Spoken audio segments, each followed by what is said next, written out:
시작을 하도록 하겠습니다. 우선 우리 이 추운 날 어려운 걸음을 해주신 우리 조갑재 대표님한테 박수로 좀 환영을 해주세요.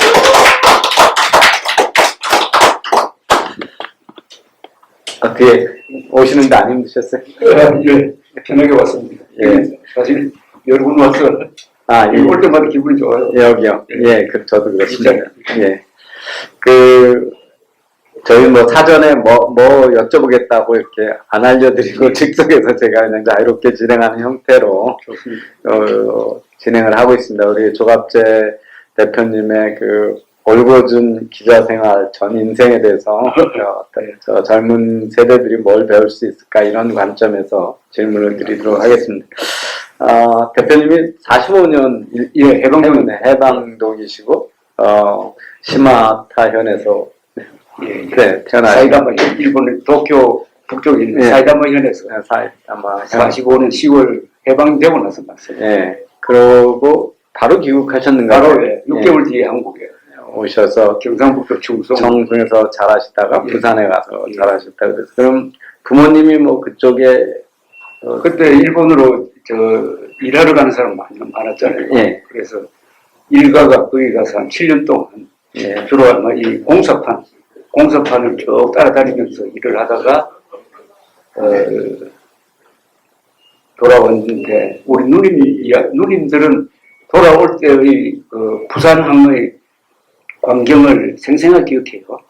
그렇죠. 부산항에 딱 내리니까 우선 거지같이 생긴 이 소녀들이 몰려와가지고 물건을 팔더랍니다. 예. 그때 제일 충격을 받은 게 아니 자기 물건 파면 될 텐데 남의 물건을 흉을 보더랍니다. 그래서 일본에서 어린 시절을 보내놓으니까 일본 문화하고 문화적 충격이 너무 커요. 그게 평생 가더라고. 근데 재밌는 게 우리처럼 일본에서 살다가 그때 귀국한 한국 사람 많아요. 공통된 경험이에요. 그러니까 선진국에서 후진국으로 오는 그 충격을 받은 거라. 엄청난 차이였으니까요. 그죠? 그런 문화적 충격이 컸을 것 같습니다. 제가 미국에서 교수 처음 시작해가지고 비자갱신 하는데 한국에 왔다가 돈이 많이 드니까 멕시코로 애리조나에서 머지 않으니까 멕시코 내려갔다 거기서 이렇게 텍사스 들어오는데 그냥 창문마다 거지들이 붙어가지고 돈 달라고 근데 이게 이제 젊은 엄마들이 애를 앞에다 더 이제 처량하게 봐야 손이 춤이 많이 생기니까 뒤에다 하나 업고 앞에다 하나 안고 그러고 그런 모습 그러니까 미국하고 멕시코 자유보다도 아마 더 큰 한국하고 하고는 일본의 격차가 우리 아버지가 그래서 부산에서 충성으로 가기 위해서 기차를 타고 대구까지 갔답니다. 근데 그게 지금 북한 열차처럼 시트도 없고 창도 다 날라버리고 그런 기차를 타고 갔다는 거예요. 그래서 굉장히 후회를 하셨다고 그래요. 귀국하는 걸 후회하셨다고. 예. 그러면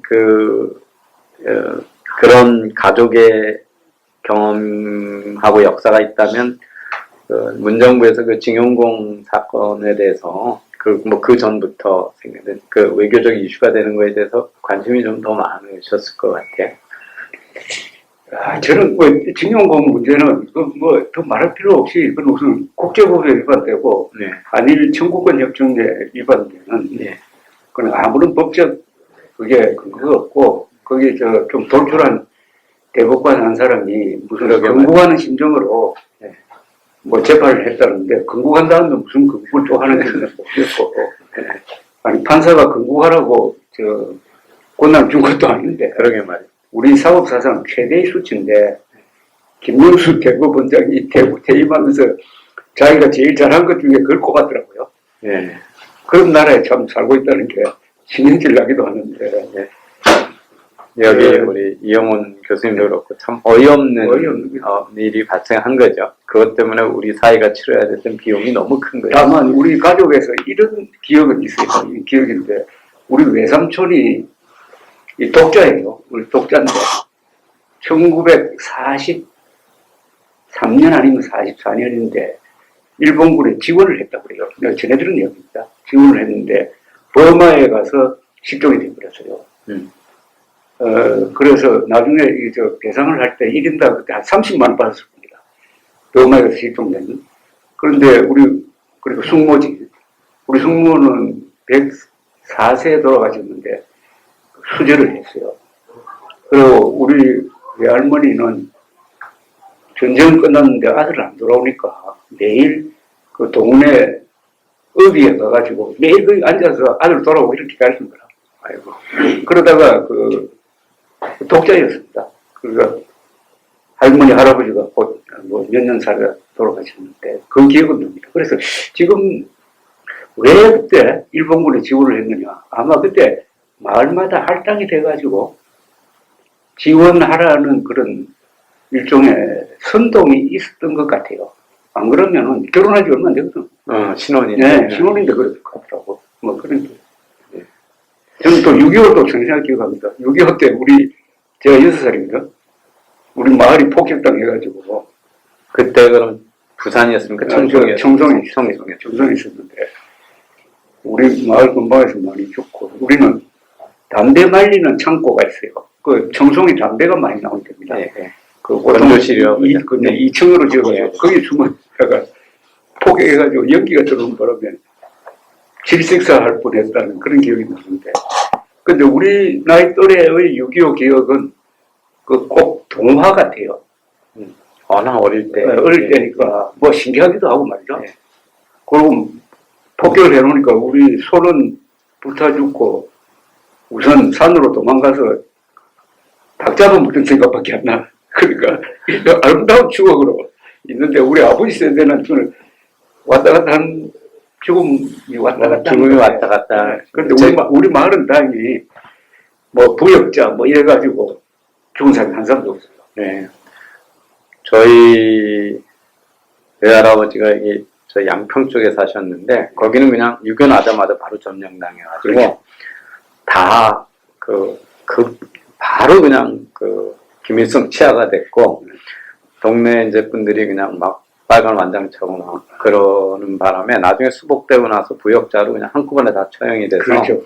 한 동네가 다 제사한 날이 다 같은 그런 걸 겪고 중호군한테도 예, 이렇게도 죽고 저렇게도 죽고 뭐 그래 슬픈 역사가 있습니다. 닭 잡아먹는 기억 나시니까 제가 존경하는 경영자 중에 한 분이 서울대 다니시다가 상대 다니시다가 학도병으로 참전하셨거든요. 근데 말씀을 들어보니까 입는 거 먹는 거를 정부가 주지를 못했다고 그러더라고요. 그냥 군인만 동원해놓고 그래서 니네가 알아서 먹고 알아서 입으라고 그래가지고 하도 배고파서 제일 재수 좋은 날이 그 포탄 맞은 가축이 죽어 있는 거. 그날이 제일 좋은 날이었다고 그런 말씀을 하시는 거 들었어요. 6.25 중에 국민방위군 사건이라는 게 있었습니다. 그게 1951년에 중공군이 내려갈 때 막 징집을 막 했어요. 그런데 지금 말씀하신 대로 보호품을 줄 수가 없는 거예요. 그런데 부산까지 이동을 하는데 그 가는 중에 한 사람이 얼어 죽었어요. 그게 국민방위군 사건입니다. 그래서 책임자가 나중에 재판받아가지고 사형 받기도 했습니다. 그러니까 뭐 전시니까 막 이렇게 질서 있게 되는 게 없었고. 그러고 보면 정말 미군을 비롯한 유엔 참전군이 없었으면 그냥 나라는 절대 존립할 수 없었던 상황이었다는 건 분명히 농담하면 제가 국적을 5번 바꿨어요. 제가 나왔을 때는 일본 국적 아닙니까? 예. 일본에서 나왔으니까. 한국에 돌아왔을 때는 미군정 시절 아닙니까? 그럼 뭐 어떻게 보면 미국 국적이잖아요.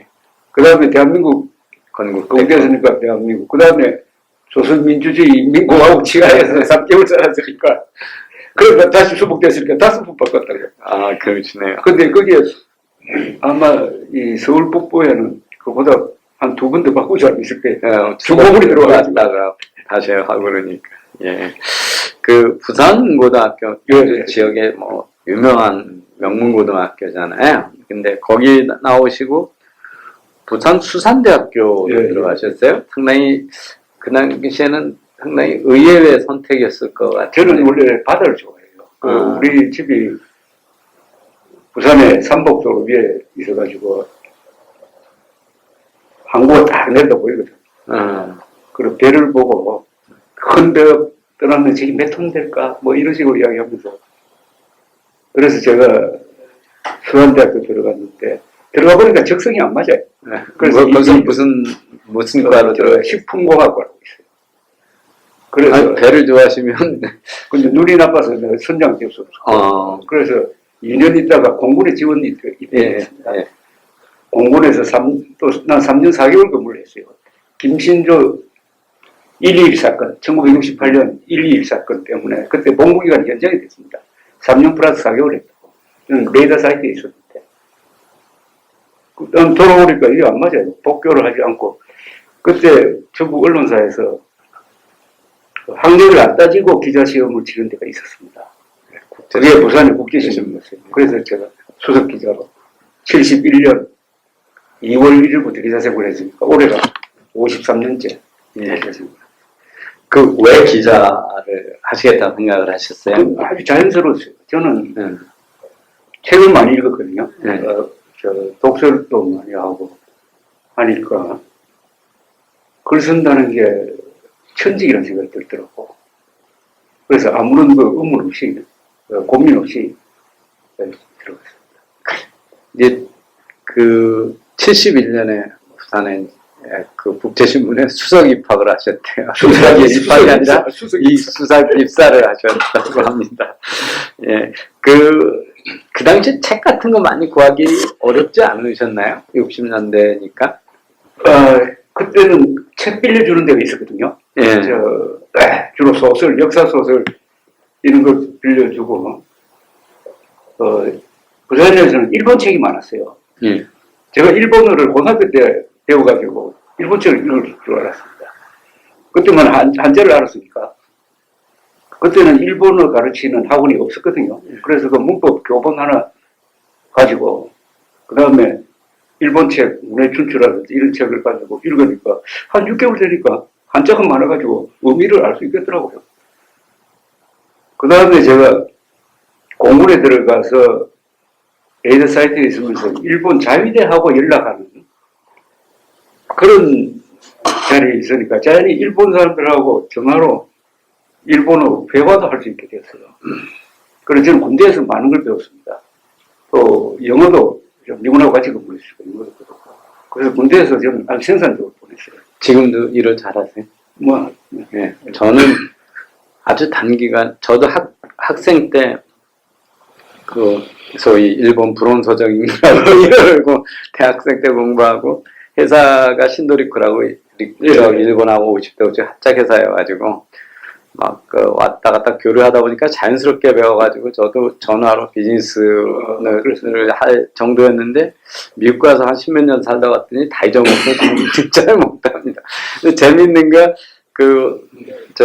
우리 조 대표님이 아주 오래된 야구 야구 이야기하면 할 이야기 너무 많아요. 예, 야구왕이시라고 그러거든요. 근데 그래서 어린 시절에 단파 방송 AFRTS라는 예, 그거 해가지고 일본하고 미국의 프로 야구를 들으시면서 일어하고 영어를 배우셨다고 그래요. 그렇게 영어를 배웠는데 예. 나는 부산고등학교 원래 야구를 잘해요. 예. 그런데도 부산은 일본이 가까워가지고 TV도 막 잡히고 옛날에 맞아요. 예. 그래서 일본의 야구에 대해서 관심도 많았거든요. 예. 그래서 내가 일본어가 귀에 뚫리기 시작하니까 중계방송을 듣기 시작했습니다. 그러니까 따라갈 수 있더라고요. 왜냐하면 야구가 이렇게 순차적으로 논리적으로 진행되잖아요. 게임이. 그럼 거기에 따라서 이해가 따라가면 되거든요. 그 다음에 일본 야구에 성이 안 차가지고 그 다음 메이저리그에 관심을 갖게 됐습니다. 그래서 하여튼 미군 부대에서 나오는 야구 관련 책은 전부 다 사가지고 그걸 읽기 시작했어요. 그러니까 어느 정도 지나니까 영어가 별로 두렵지가 않더라고. 그럼 모르는 단어 있어도 그냥 넘어가니까 나중에 그 단어를 알게 되더라고요. 예. 그래가지고 야구를 통해서 일본어도 영어도 알게 됐습니다. 아주 쉽게. 자녀들 공부한다고 딴짓한다고 막 구박하지 마세요. 제 제자 중에도 아주 공대에 이렇게 기술자로 너드 같은 친구가 하나 있었는데 박사과정 때 해외 컨퍼런스 내려갔는데 영어를 엄청 잘하는 거예요. 네. 그래서 어떻게 배웠냐 그랬더니 자기가 그 온라인 게임 하는데 그렇죠. 그러니까 외국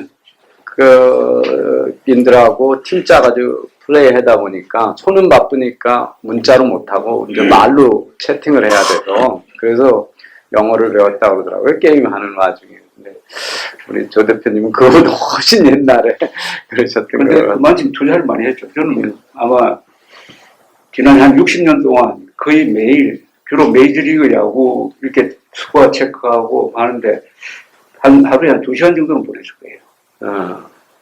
그럼 저절로 한때는 미국에서 뛰고 있는 메이저리그 선수들 다 외우고 몸무게가 얼마냐, 통산 타율이 얼마냐, 지금 타율이 얼마냐, 그걸 다 배울 수 있었어요.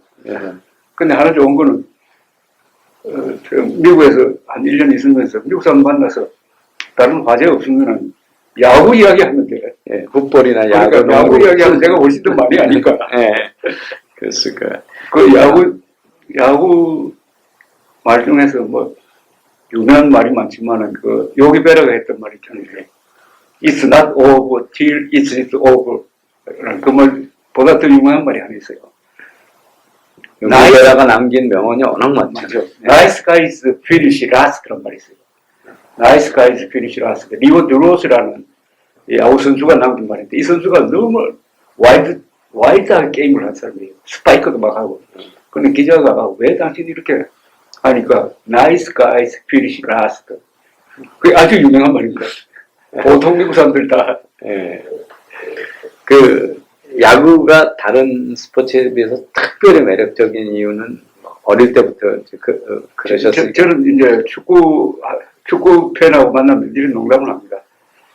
제일 재미없는 야구는 제일 재미없는 축구보다 재미없고 제일 재미있는 야구는 제일 재미있는 축구보다 더 재밌다. 아, 격차가. 그래서 9회 말에